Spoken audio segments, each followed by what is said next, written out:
AR15.com is one of the most popular gun forums on the internet. But this week, GoDaddy, which is not supposed to be policing content, they're not your mom, they provide internet hosting services, took the remarkable step of yanking AR15.com offline.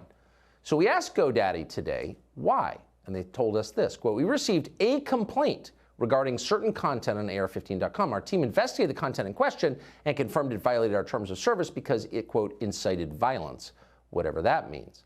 AR15.com is now back online with a new hosting provider, but it's a moment that we should pause and think about with Pete Brownell. He's the chairman of the Second Adventure Group, the owner of AR15.com, as well as the guy who runs Brownell's, which if you're a sportsman, you know well. We're happy to have him on tonight. Pete, thanks so much for joining us.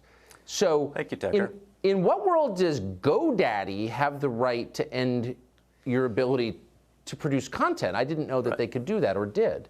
Right. It was a surprise to us that that was the provider that we used that pulled us off the website. They're a registrar, for those who don't know them, and that's really the phone book for when you type that into your browser, it directs you to our servers, and they're the ones that said, we no longer want you because you apparently have violated one of their policies, which is patently false.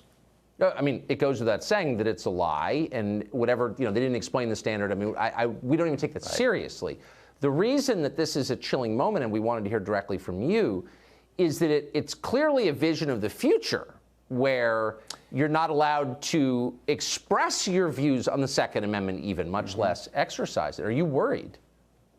We are worried about this, specifically with this administration, who has probably the worst policy or planks that are coming in on being very restrictive on firearm ownership, a much drastic or different view of how individual ownership should be regulated and registered in the United States. And if our voice is silenced or a half of the argument is not even considered or being allowed to speak in America today, that should be troubling for everybody, not just pro-Second Amendment individuals, but everybody out there in America should stand up and say, wait a second, this is not what our foundation of our country was built on. And when it comes to a civil liberty like the right to own firearms as an individual, you should all stand up and take note, specifically with not having a voice to talk to each other and raise awareness of some of the issues that are definitely coming at us right now. Yeah, I mean, did you ever, you're from this country, did you ever imagine that big companies, wholly outside regulation by Congress apparently, could just kind of eliminate the First and Second Amendments and there's nothing you can do about it? No, it's very Orwellian in its approach. It's one of those things that you read about when you're in the 1950s and 60s with those books that you read in high school.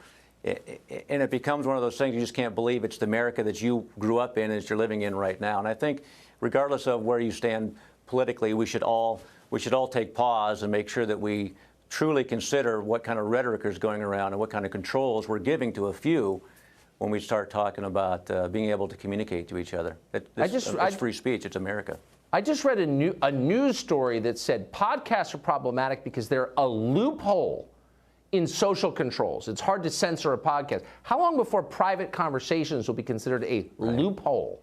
Seriously. Right. When did free speech become something that the government needs to put a commission on and tell you what you can and cannot say? There are some restrictions, but I thought we were a free America here.